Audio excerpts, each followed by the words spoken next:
사건을 취재하는 기자들이 생생한 취재 후기 전해드리는 기자들의 수다 시간입니다. 먼저 기자들 소개합니다. 대통령실 출입하는 정주희 기자입니다. 네, 안녕하세요. 정주희입니다. 더불어민주당 출입하는 장윤희 기자입니다. 네, 안녕하세요. 정윤희입니다. 긴장감 흐르는 한 주였습니다. 검찰이 이재명 민주당 대표의 최측근으로 불리는 김용 민주연구원 부원장을 체포하고 민주당 중앙당사 안에 있는 부원장 사무실에 대한 압수수색을 시도했죠. 한창 국감 진행 중이던 국회도 소란이 일었습니다. 민주당은 당 소속 의원들을 당사 앞으로 총집결시켰는데요. 들어가려는 검찰과 막아서는 민주당 의원들이 정면 충돌하면서 8시간 넘는 긴장 속 대치 상황이 이어졌습니다. 먼저 영상 간략히 준비했습니다.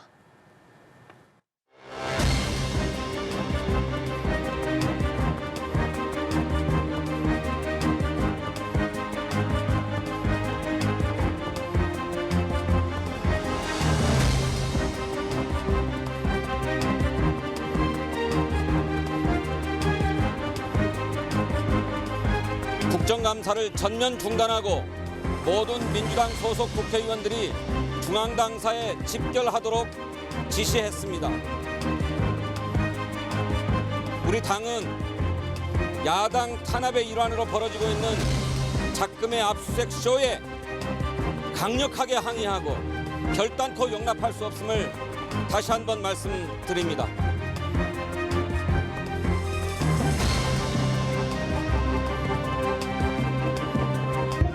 저희는 사실 지금 이렇게 저희가 집행이 안 되고 시간이 길어지고 하는 것 자체가 어떻게 보면 김용 부원장에게도 굉장히 큰 부담이 될 거라는 생각이 듭니다. 민주연구원의 부원장은 민주연구원이라는 민주당 기구에 속해 있는 직함이고 그 사무실 역시 민주당 사무실 안에 민주당 당사 안에 있기 때문에 본인은 아니라고 하시지만 이것은 민주당에 대한 압수수색입니다. 지금 더불어민주당 국회의원과 당직자가 막아서고 있는 것은 검찰이 아닙니다. 법치주의와 정의를 막아서는 것입니다.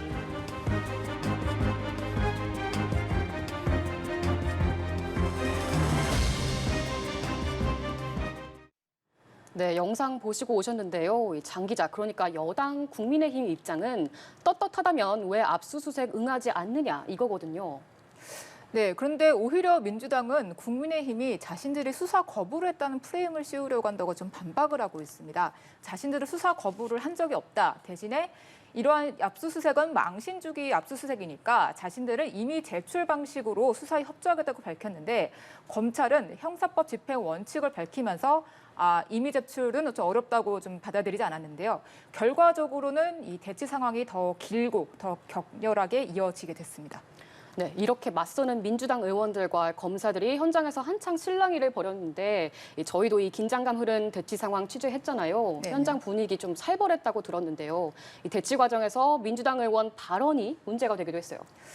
네, 현장에서 그 검사 출신 주철현 의원이 검찰에게 지금 압수수색 들어가도 할 필요 없다, 다 치워졌다 이렇게 발언한 게 좀 논란이 됐는데요. 그래서 그 당시 그 현장에 있던 검찰이 이거 좀 위험한 발언이시다. 이 사안은 법원이 판단할 문제다라고 말을 했고 당시 그 현장에 있던 옆에 있던 이해식 의원 등이 이거는 뭐 지금 얘기가 아니라 주 의원이 검사 시절을 얘기한 얘기다라고 좀 즉각 진화 나서기도 했습니다. 네, 이때까지만 해도 이재명 대표 공개적인 입장은 내놓지 않았었습니다. 사실 대표 취임하고 나서 자신의 그런 사법 리스크와 관련한 그런 질문에는 일절 답하지 않는 모습이었는데요. 그런데 이 대표 이튿날에는 180도 바뀐 태도를 보였어요. 네, 그렇습니다. 흔히 그 백브리핑이라고 하죠. 공식 회의가 끝난 후에 대표나 지도부가 퇴장하면 기자들이 막 따라붙어서 질문을 하고 그에 대한 현안 답변을 얻어냈는데 이 대표는 최근에 기자들이 따라붙어 질문해도 그 사법 현안이라든가 측근 문제에 대해서 답변을 하지 않고 국회를 빠져나간 경우가 굉장히 많았습니다. 그러나 그 압수수색, 특히 수요일 8시간의 대치 이후에는 입을 열었는데요. 준비한 발언 직접 들어보시겠습니다. 대선 자금 운운하는데 불법 자금은 이론 본 일도 쓴 일도 없습니다. 김용 부원장은 오랫동안 믿고 함께 했던 사람인데 저는 여전히 그의 결백함을 믿습니다. 네, 이 발언은 그 압수수색 이튿날 목요일 오전 9시에 열렸던 긴급 의원총회 이후에 이 대표가 취재진 앞에 할 말이 있다고 직접 백브리핑 자리를 그 자청해서 만들어진 그 발언이었습니다. 이렇게 해서 직접 적극적으로 이 대표가 취재진 앞에 서서 이렇게 현안 입장을 밝힌 이유는 자신의 의혹에 명확히 선을 그으면서 현 사정 정국을 엄중 인식하고 좀 정면 대응하겠다는 적극적인 의지를 보인 것으로 좀 해석이 됩니다. 네, 이 대표는 이런 입장인데 이 국민의힘은 반발했어요. 네, 그렇습니다. 국민의힘은 이 검찰의 압수수색을 방해한 것이 이 법치주의에 대한 정면 도전이고 또 정치적으로도 민주당이 스스로에게 불리할 것이다 이렇게 공세를 했는데요. 먼저 주호영 원내대표의 발언 보시겠습니다. 정치적으로도 본인들에게 뭔가 구린 것이 많아서 저렇게 막는구나 하는 인상을. 반면에 윤 대통령은 이 검찰 수사 내용은 언론을 통해서 본다. 그리고 이렇게 수사 내용을 자세히 챙겨볼 정도로 한가하지 않다. 이러면서 야당의 기획수사 주장에는 적극적으로 선을 그었습니다.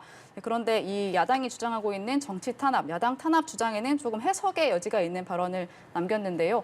압수수색이 있던 다음 날 출근길 문답에서 윤 대통령의 발언 들어보시겠습니다. 그런 것들을 좀 생각을 해보면은 뭐 그런 얘기가 과연 정당한 것인지 국민들이 잘 아실 거라고 생각합니다. 네, 여기서 윤 대통령이 언급한 것은 2020년 이른바 검언유착 의혹 수사와 관련해서 검찰이 채널A 본사를 압수수색한 것을 말한 것인데요. 이 발언이 의미한 게 무엇인가에 대한 해석은 두 가지 측면으로 이제 가능했습니다. 대통령실은 있지도 않은 일을 있는 것처럼 수사를 한 것이 잘못된 일 아닌가 이렇게 떠올린 것이라고 부연 설명을 했는데요. 즉 윤 대통령이 이번 검찰 수사는 적법한 수사다. 그리고 실체가 있는 수사를 하는 것이다. 이렇게 좀 우회적으로 얘기를 한 것이다. 이렇게 볼 수가 또 있고요. 또 당시 채널A 사건에서 여당이었던 민주당이 이 없었던 일을 있는 것처럼 이렇게 수사를 하는 과정에서 좀 책임이 있었던 부분을 언급을 하면서 민주당이 좀 내로남불식의 태도를 보이고 있다. 이렇게 말한 것으로도 해석이 가능합니다. 네, 1차 압수수색 시도 실패하고 돌아갔던 검찰 예상은 했지만 김용 부원장에 대한 구속영장 청구했습니다. 또다시 이재명 대표 입에 이목이 집중됐는데 특검 카드 꺼냈어요. 네, 그 이재명 대표가 어제 오전 11시 긴급 특별 기자회견을 열고 특검을 꺼내들었습니다. 더 이상 인디언 기후재식 특검 수사는 안 된다고 특검을 제안했는데요. 이 대표의 발언 직접 들어보시겠습니다. 모든 의혹들을 남김없이 털어낼 좋은 기회입니다. 대통령과 여당이 떳떳하다면 이 특검을 거부할 이유가 없을 것입니다. 네, 자신의 대선 자금 의혹에는 명확히 선을 그으면서 특검 카드로 국면을 전환한 시도로 풀이가 되는데요. 검찰 수사보다는 민주당에 유리한 여의도로 전국을 끌어오면서 자신의 어떤 의혹을 명확히 풀고 또한 그 민주당과 지지자층에게 좀 결집을 요구하는 메시지를 던진 것으로도 좀 해석이 됩니다. 네, 국민의힘은 반면 이거 시간 끌기다, 꼼수다 비판 내놨는데 대통령실도 물론 직접적이진 않았지만 일단 여당과 비슷한 결이었던 것 같아요. 네, 그렇습니다. 국민의힘 주호영 원내대표가 곧바로 기자간담회를 열고 특검 제안을 거부를 했습니다. 먼저 들어보시겠습니다. 의도적인 시간 끌기, 물타기, 수사 지연의 다름이 아닙니다. 네, 그리고 정진석 비상대책위원장도 적반하장이다 이렇게 비판을 했는데요. 사실 이재명 대표의 기자회견이 윤 대통령을 좀 정면으로 겨냥하면서 윤 대통령과 대통령실의 입장이 궁금했는데요. 대통령실은 검찰이 수사 중인 사안에 대해서 개별적인 사안에 대해서 대통령실이나 윤 대통령이 언급하는 것은 적절하지 않다면서 당대당으로 얘기할 문제다 이러면서 국회로 공을 넘겼습니다. 그러면서 또 주호영 원내대표가 좀 다 말한 것으로 안다 이렇게 얘기를 하면서 주 대표가 말한 대로 좀 특검 거부 입장을 대통령실도 같은 입장, 특검 거부 입장인 것을 좀 우회적으로 표현했다고도 볼 수 있습니다. 네, 그런데 이 특검 도입이 맞느냐 틀리느냐 놓고 여러 의견이 갈리는 것 같습니다. 이제 수사가 막 시작 단계인데 무슨 특검이냐. 이 특검은 검찰이 일단 수사를 하고 미진한 부분이 있으면, 보완할 부분이 있다면 그때 하면 되는 거다. 이런 시각이 있는가 하면 이 검찰이 이재명 대표의 대선 자금 추적으로 수사 방향을 튼 것 자체가 목적이 분명한 표적 수사니까 특검으로 따져보자 이런 주장도 있거든요. 네, 일단 민주당은 자신들의 힘으로 일단 추진을 하겠다고 표현을 했습니다. 여기서 힘은 자신들이 가진 이 거대한 의석수로 특검법 추진시킬 수 있다는 거를 지금 천명을 한 건데요. 근데 이재명 대표가 제안한 특검 수사 대상을 자세히 따져보면은 아까 정주희 기자가 말한 대로 윤 대통령을 좀 겨냥하고 있습니다. 자세히 보면은 대장동발 의혹뿐 아니라 윤 대통령의 검사 시절 부산저축은행 부실 수사 의혹, 윤 대통령 부친의 집을 김만배 씨의 누나가 구입하게 된 경위 등을 따져보겠다는 건데요. 특히 이 특검 카드로 대통령과 여당에 공을 넘기면서 그러니까 국면을 전환하려는 카드를 꺼내든 걸로 보입니다. 그리고 오늘 오후에 좀 새로 들어온 소식인데 민주당이 내일 오전 11시쯤에 당 현안과 관련된 기자회견을 열고 특검 추진 계획 그리고 김용 부원장 구속에 대한 입장 등을 밝힐 예정입니다. 다만 이 자리에는 이재명 대표는 참석하지 않는 것으로 알려졌습니다. 네, 기자회견 내용 들어봐야겠습니다. 그런데 이 특검 민주당이든 어느 한쪽이 하자고만 해서 되지 않잖아요. 법사위 문턱도 넘어야 하고 결과적으로 국회 통과가 되더라도 최종적으로 열쇠는 윤석열 대통령이 쥐고 있는 거 아니겠습니까? 네, 맞습니다. 거대 야당인 민주당이 이 특검법을 단독으로 추진을 한다고 해도 법제사법위원회의 문턱을 넘어야 하는데요. 이 법사위원장이 국민의힘 김도읍 의원이고 또 무엇보다 지난 그 김건희 특검법에 대해서 이제 반대 입장을 밝혔던 시대전환 조정훈 의원이 캐스팅 보트를 쥐고 있는데 이 조 의원이 어떤 선택을 할지도 좀 주목을 해봐야 됩니다. 그리고 또 이렇게 어렵게 국회 법사위 문턱을 넘고 또 국회를 통과하더라도 윤석열 대통령이 최종의 거부권을 행사할 가능성도 있습니다. 네, 민주당은 일단 결사항쟁의 분위기인 것 같습니다. 그런데 당내에서 여러 가지 다른 목소리도 분출되고 있는 것 같아요.